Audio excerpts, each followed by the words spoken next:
The pleasure of introducing to you a special guest who will give the keynote address today. This is Mr. Tim King from Salem News. He has come all the way from Oregon to meet with us. He is running a website that is with several editors and journalists all around the world. And several of them for the first time actually since we announced that he is coming here for this meeting. People that he has been working with, 2 or 3 people from different cities, from Boston, from Maryland, they all have come here to meet with him for the first time. And we, the FEDNA, provided that opportunity too. Now I give Tim King. He will talk about his observations on Tamil genocide. Thank you so much, Alex. As I said, I'm Tim King. I run SalemNews.com out of Oregon. There's a dash between Salem and News where you'll end up in Massachusetts. Remember that part. We're war crime reporters. We're human rights reporters. We have 104 writers right now from 24 different countries. So this is one subject that we've paid a lot of attention to and that we will continue to pay a lot of attention to. How did I get started talking about Tamil people from Sri Lanka? Well, it's because Tamil people from Sri Lanka, part of the diaspora, they're very active, and they sent information to our newsroom. It was a shocking group of photographs that showed what happened in May 2009, and it was just too much for us to see without knowing. We would be doing a great amount about it. The challenges are so big for all of us. Media obviously has let down this whole community in America, and it's a great media community in Sri Lanka and India, but of course people there have been threatened in Sri Lanka. Many journalists have been killed. That's part of what brought us into this fold so strongly, because I'm a war reporter also. My time has been in Iraq and Afghanistan. I've not been to the island, but it gives you a bond with people that do what you do. And when you see them murdered, it's just, you know, I feel like this is part of my family too, and that's truly how I feel. Now,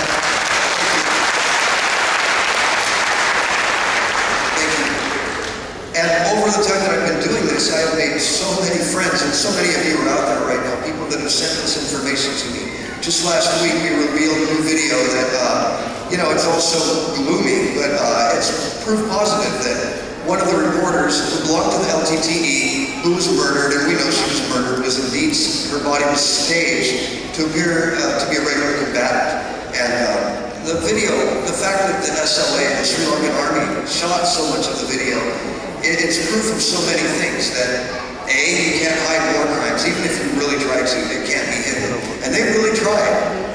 Our article, I believe it's called, Don't Kill the Messenger, which is, you know, an American saying that the person who delivers the news, they didn't create the problem. But in Sri Lanka, people have been murdered, and it's been terrible. And of course, their numbers are very small next to the population.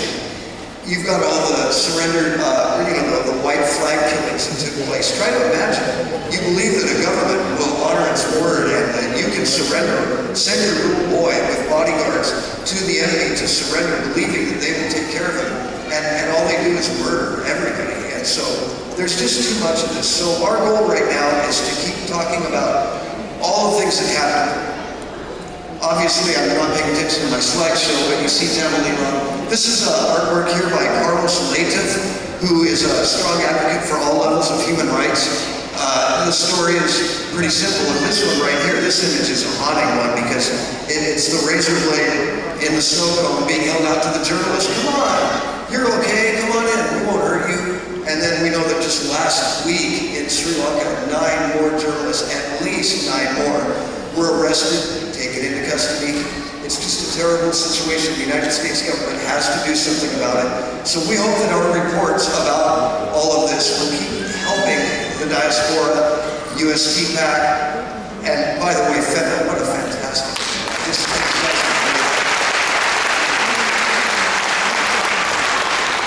I've written almost 50 articles myself about what happened, and I've got many more on the way. Haven't written this kind of thing. We also carry the work of the Sri Lankan journalists. They, for a long time now, have been sending their material to me because they get censored back on the island. So we publish it, and Salem News is not censored. 'Connections, so that keeps a lot of it out there and going. A couple of things I talked about earlier in the other speech. There are things that people can do. The social networks, they're not being fully utilized. We all need to be in the Facebook communities. When you see our stories, for example, hit the Facebook and the tweet, and that sends it out to more people so that they can potentially see it. There are other incredible web services like Digg.com and Reddit that they're aggregators and they recycle that information out to very large numbers of people. And if it goes viral, then everyone is seeing it. And that's one of the ways that we can put this information in front of people who aren't seeing it otherwise. I can't believe it. It's such an honor. I can't believe that the work has had the impact it has, but apparently it's had enough to bring me here right now. So we have many plans beyond this, and we will be staying on point for the Tamil community. And we love you all. Thank you.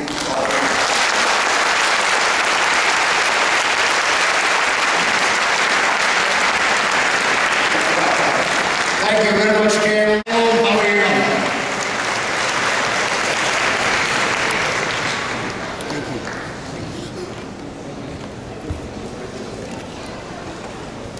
Tim, I have one question for you, please.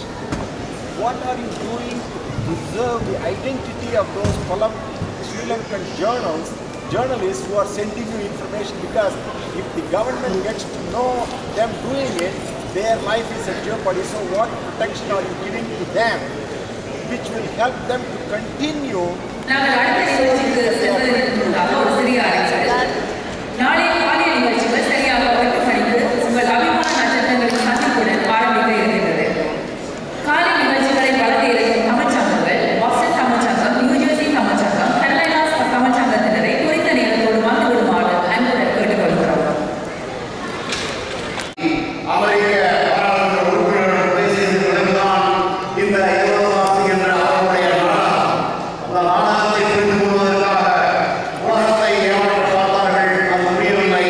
ஐக்கிய நாடுகளும் அமெரிக்காவும் இதை முறையே இது அவர்களே உண்டாக்கிய தீர்மானம், அதையே அவரால் நிறைவேற்ற முடியவில்லை. அடுத்து எரிவாயுவை ஐக்கிய நாடுகளின் தீர்மானத்தை உலகம் பொழுது பார்த்துக் கொண்டிருக்கிறது. இலங்கை அரசு என்ன செய்ய போகிறது? நெக்ஸ்ட், நாம் இங்கே ஒவ்வொருவரும் அம்மாள் விழுந்ததை கட்டாயம் செய்ய வேண்டும். இப்பொழுது 3 ஆண்டுகளுக்கு பின்பும் அவர் சொல்ற நிலைமைதான் என்கிறது. அது மாற வேண்டும் என்றால் இங்கே நாம் ஒவ்வொருவரும் அம்மாள் என்ன செய்ய முடியும் என்பதை சிந்திக்க வேண்டும். இங்கே USB packing booth P13 P13 please visit. அங்கே கோயில்களும் கிறிஸ்துவ மத கோயில்களும் இடிக்கப்பட்டு தள்ளப்பட்டுக் கொண்டிருக்கின்றன. புத்தமும் சிங்களமும் தமிழர்கள் மீது திணிக்கப்பட்டுக் கொண்டிருக்கிறது. இதையெல்லாம் நடத்த வேண்டும் என்றால் நாம் ஒவ்வொருவரும் மனநலம், மண் உருவாக்கம், இனநலம் எல்லா போரும் தரும். திருவள்ளுவர் எல்லா போரும் தரும் என்று சொல்லியிருக்கிறார். ஆகவே பார்ட்டிசிபேட் இன் யூஎஸ்பி பேக். இதுதான் எங்களுடைய வேண்டுகோள் அமெரிக்க பாராளுமன்ற உறுப்பினர்களிடம், அரசிடமும். மனிதநேயத்தை காப்பாற்றுங்கள். மற்றும் அனைத்து பெரும் அமெரிக்கா, கனடா போன்ற நாடுகளில் இருந்து வருகின்ற பேராளர்களே, அனைவருக்கும் என் தமிழால் அன்பான வணக்கங்கள். மண் சார்ந்த நிகழ்வுகளை 11 வருடம் கிடைத்த சந்தர்ப்பத்துக்கு இந்த மண்ணைக்கும் இறைவனுக்கும் நன்றிகளை தெரிவிக்கிறேன். மிக முக்கியமாக ஈழத்தமிழர்கள் ஈடுபட்ட நிலையில் இருந்த பொழுது 2012ஆம் ஆண்டுகளில் ஜெனீவாவில் தீர்மானம் கொண்டு வந்ததிலிருந்து இன்று அந்த பேரணிக்கான காரணக்கர்த்தாக்களாக விளங்கிய அமெரிக்கா, கனடா, மிக முக்கியமாக அமெரிக்க ஆயிரம் தமிழர்கள் ஒன்று குவிக்கப்பட்டார்கள். நாங்கள் உலக அரங்கங்களில் எல்லாம், தலைநகரங்களில் எல்லாம் பல்லாயிரக்கணக்காக கூடி அங்கு நடந்த போரை முடிவுக்கு கொண்டு வருவதற்கும் அங்கு ஒரு போர் நிறுத்தத்தை ஏற்படுத்துவதற்குமாக உழைத்துக் கொண்டிருந்தோம். தமிழ்நாட்டிலே லட்சக்கணக்கான தமிழர்கள் துடித்துக் கொண்டு அருகே 18 மைல் தூரத்தில் இருக்கின்ற இலங்கை நாட்டிலே தமிழக பகுதிகளிலே நடந்து வந்த அக்கூழியத்தை முடிவுக்கு கொண்டு வர தங்களால் இயன்றதை எல்லாம் செய்கிறார்கள். இருந்தாலும் அந்த இறுதி நாட்களிலே பாதுகாப்பு வரையை பிரகடனப்படுத்திவிட்டு அந்த சிறிய 4 சதுர கிலோமீட்டருக்குள்ளே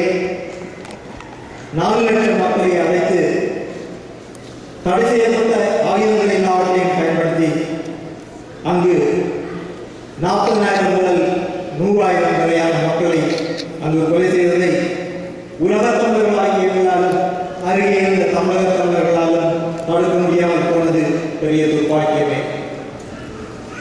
இந்த குறைசூழலிலே தமிழர்கள் தளர்ந்து இருந்த நேரத்திலே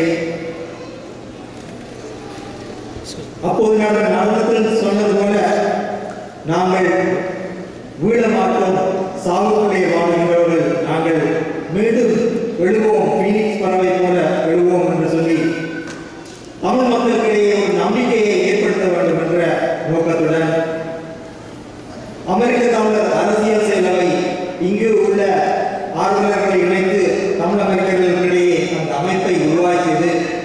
2009ஆம் ஆண்டு அமெரிக்க சுதந்திர தினமான ஜூலை 4ஆம் தேதி ஃபெட்னாவிலே நடந்த அட்லாண்டாவிலே தான் ஃபெட்னா தான் அந்த முதல் சந்தர்ப்பத்தையே உருவாக்கி கொடுத்தது. உலக தமிழர் அமெரிக்க தமிழர் அரசியல் சேவை உருவாக்கியது. And one familiar face to you all at that time when the University Pact was inaugurated at FEDLA, in the FEDLA in Atlanta is Dr. Ellen Shander. She has been a constant voice for Tamils all around the world, and she has spoken in several of the FEDLA events. Unfortunately, she couldn't be here today because of a close friend of hers is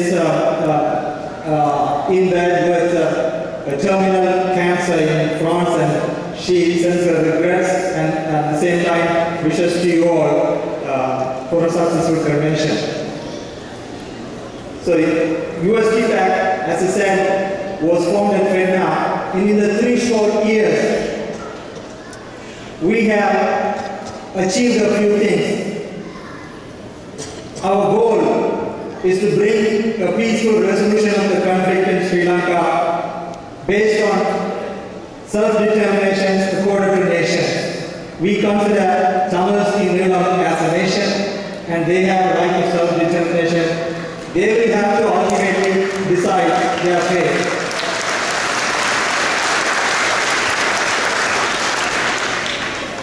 But in order to get there, we have to be the powerful countries in the world. And one of the main things that UST Pact tried to do was to coordinate fellow activists among the United States and then also around the world to work together on our issues and do political advocacy in the US, starting at Washington DC, meeting with our congressmen, our representatives. And we also got ourselves the services of Podesta Group, that is the government affairs lobby group, that cost us quite a bit of money, but it was fully worth. With their help, we tried to change the paradigm considering Tamils as terrorists, and we have changed Washington look at Tamils as a nation of people who have some legitimate concerns, legitimate demands, they have a legitimate cause, and they need justice. And as one of the main things that UST Pact achieved along with several other players and several countries is bringing the resolution in the UN Human Rights Council this March in Geneva.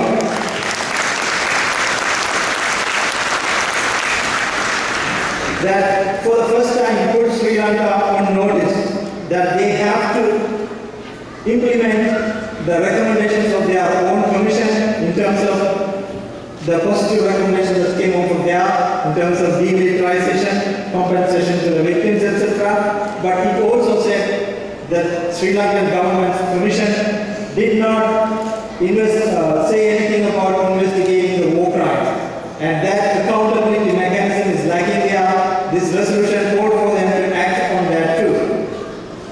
And we have, in March of 2011, in the United States Senate, there was a Senate Resolution 84, that was a unanimous resolution that called for international independent investigation of the war crimes committed in Sri Lanka. And that was the work of UST Pact members. a similar resolution in the House has been tabled, and we were told if 50 members co-sponsor that can be brought to the floor for voting. And we are happy to say that now we have reached 54 members who have co-sponsored that resolution, and we are working on trying to bring that to the full floor of the House. So, on another front, we are also working with the US government other arm, which is the State Department